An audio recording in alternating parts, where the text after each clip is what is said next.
প্রিয় ছাত্রছাত্রীরা, সোমনাথ দার কোচিং সেন্টারে তোমাদের সবাইকে স্বাগত। আজকের ভিডিওতে থাকছে দেখো ক্লাস 5 রায় ও মাটি 2026 প্রশ্ন বিচিত্রা। তো দেখো পরিবেশ বিদ্যার 3 number set, Balurghat high school, page 209, সম্পূর্ণ প্রশ্নের উত্তর ব্যাখ্যা সহ আমি আলোচনা করে দেবো। ঠিক আছে, এর আগের দুটো স্কুলের ভিডিও অলরেডি আমি আপলোড করেছি, তোমরা প্লে লিস্টে গিয়ে অবশ্যই দেখে নিও। তো চলো আমরা ভিডিও শুরু করি। দেখো, অবশ্যই তোমাদের কাছে এই বইটি, খাতা এবং পেন নিয়ে বসতে হবে, কারণ আমি প্রশ্নের উত্তর বোঝানোর সাথে সাথে আমি আরো এক্সট্রা প্রশ্ন আমাদের বলবো, লিখে নেবে। চলো, 7টা এমসিকিউ প্রথমে দেয়া হয়েছে। 1.1 এর প্রশ্ন কি বোঝে দেখে নাও।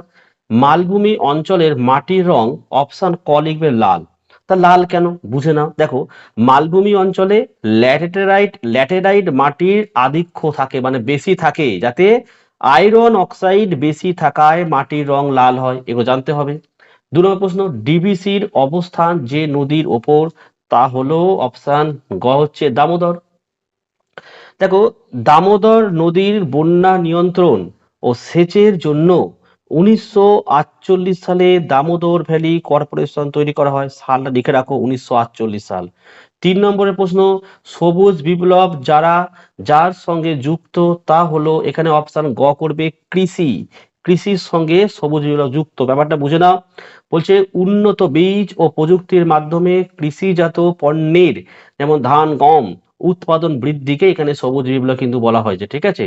4 নম্বরের প্রশ্ন, মাস্টারদা নামে পরিচিত ছিলেন কে? অপশন খ সূর্য সেন।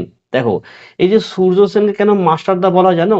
মনে করে আমি বলছি, তো মনে রেখে দিও। দেখো, চট্টগ্রাম অস্ত্রাগার লুণ্ঠনের নায়ক ছিল এখানে সূর্য সেন। তিনি পেশায় ছিলেন একজন শিক্ষক, এবং শিক্ষক বলেই তাকে আমরা মাস্টারদা বলে ডাকা হতো।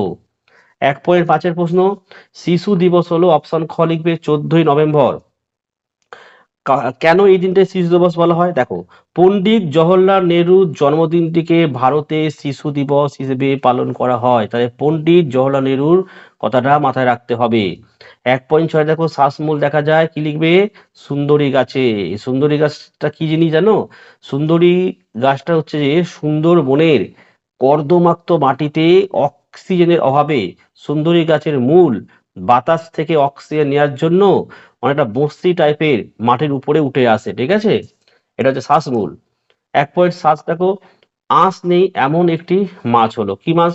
দেখো, ট্যাংরা মাছ। ট্যাংরা মাছের কিন্তু আঁশ নেই, তাই না? কারণ ট্যাংরা গাছের গাটা পুরো মসৃণ থাকে। আচ্ছা, চলে আসো শূন্যস্থান পূরণ 2.1 কি বলছে। 2.1 দেখো, শূন্যস্থান পূরণে গরুর ড্যাশ সার হিসেবে ব্যবহৃত হয়। গরুর জৈব সার, এটা একটা মিস্টেক আছে, এটা গরুর হবে না, গোবর হবে। হ্যাঁ, গোবর জৈব সার হিসেবে ব্যবহৃত, এটা কিন্তু হওয়া উচিত।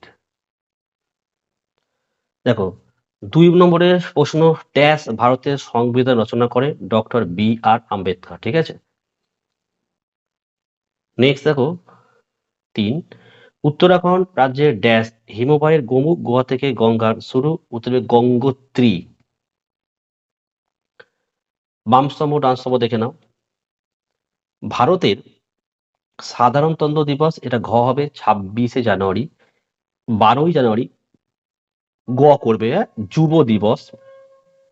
তিনেরটা 23শে জানুয়ারি, এটা হবে নেতাজি জন্মদিন। আর শিক্ষক দিবস কয়েকটা হবে সর্বপল্লী রাধাকৃষ্ণনের জন্মদিন। নেক্সট 4.1 দেখো, ডিভিসি এর পুরো নাম কি? লিখে দেবে দামোদর ভ্যালি কর্পোরেশন বাংলায়, আর ইংলিশে লিখবে দামোদর ভ্যালি কর্পোরেশন। ঠিক আছে। দুয়েরটা, কোন জেলায় বেড়াতে গেলে তুমি অজয় নদ দেখতে পাবে? উত্তর লিখবে কি? বীরভূম। বীরভূম এবং অথবা পশ্চিম বর্ধমান জেলায়ও এটা দেখতে পাবে। ঠিক আছে, দুটো লিখতে পারো। তিনেরটা, চৈতন্য দেবের জন্মস্থান কোন শহরে অবস্থিত? নবদ্বীপ। নবদ্বীপ শহরে, কিন্তু জেলা যদি বলতো নদিয়া জেলা। ঠিক আছে। চারিটা দেখো, মালদায় রেশম কীট পালনের জন্য কোন গাছ লাগানো হয়? উত্তর লিখবে তুত গাছ। 5, কে বঙ্গভঙ্গের পরিকল্পনা করেছিলেন? Lord Curzon. 6, এক শৃঙ্গ গন্ডার কোথায় দেখা যায়? লিখবে জলদা পাড়ায় দেখা যায়। ঠিক আছে। আর একটাও তোমরা লিখতে পারো, সেটা হচ্ছে গরুমারা অভয়ারণ্য। ওকে। আচ্ছা, এগুলো সবই বড় প্রশ্ন রয়েছে, 2 নম্বরে তোমরা পাঠ্য বইয়ে পেয়ে যাবে। তাও আমি উত্তরগুলো একটু বুঝিয়ে দিচ্ছি, তোমরা বুঝে নাও। এক একটা প্রশ্ন দেখো, বহরমপুর কেন বিখ্যাত?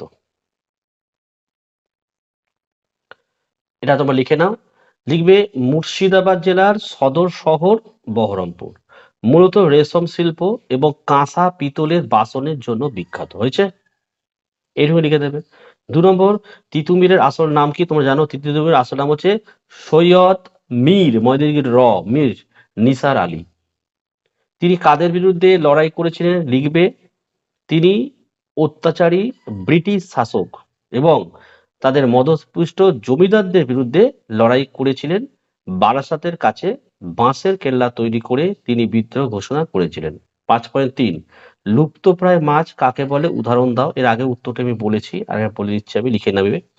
যেসব মাছের সংখ্যা নদী বা জলাশয়ে আশঙ্কাজনকভাবে কমে গেছে এবং যারা অদূর ভবিষ্যতে প্রকৃতি থেকে চিরতরে হারিয়ে যাওয়ার ঝুঁকিতে আছে তাদের লুপ্তপ্রায় মাছ বলা হয়। উদাহরণ লিখবে উম ন্যাদোস, বোয়াল, আরো আছে সরপুঁটি, ঠিক আছে, খলসে, এগুলো। ঠিক আছে। 5.4, ম্যানগ্রোভ উদ্ভিদের দুটি বৈশিষ্ট্য লেখো। আগের পেজেই বলে দিচ্ছি আমি। 5.5, রাঢ় অঞ্চলের কয়েকটি নদীর নাম লেখো। এটা উত্তরটা বলছি, তোমরা লিখে নাও। রাঢ় অঞ্চলের হচ্ছে অজয় নদ লিখবে, দামোদর লিখবে, ময়ূরাক্ষী লিখতে পারো, শিলাবতী লিখতে পারো এবং কংসাবতী। এই অঞ্চলের মাটির ধরন কেমন? লিখবে মাটির ধরন, এই অঞ্চলের মাটি মূলত বেলে আর দোআঁশ এবং পশ্চিম দিকের অংশগুলিতে লাল মাটি বা ল্যাটেরাইট মাটির আধিক্য দেখা যায়। 5.6, সবুজ বিপ্লব বলতে কি বোঝো? আমরা আগের পেজে আলোচনা করে দিয়েছি। তো এই ছিল আজকের ভিডিও। আমার ভিডিও তোমাদের কেমন লাগছে অবশ্যই কমেন্ট করে জানাও। ভালো লাগলে একটি লাইক করো এবং চ্যানেলে নতুন হলে চ্যানেলটিকে সাবস্ক্রাইব করো। পাশে থাকা বেল আইকন প্রেস করে অল নোটিফিকেশনটাকে অন করো, যাতে আমি যখনই কোনো ভিডিও আপলোড করব সবার প্রথম যেন তোমাদের কাছে পৌঁছে যায়। তাহলে আজকের ভিডিও আমি এখানে শেষ করলাম। তোমরা প্রত্যেকে ভালো থেকো এবং সুস্থ থেকো।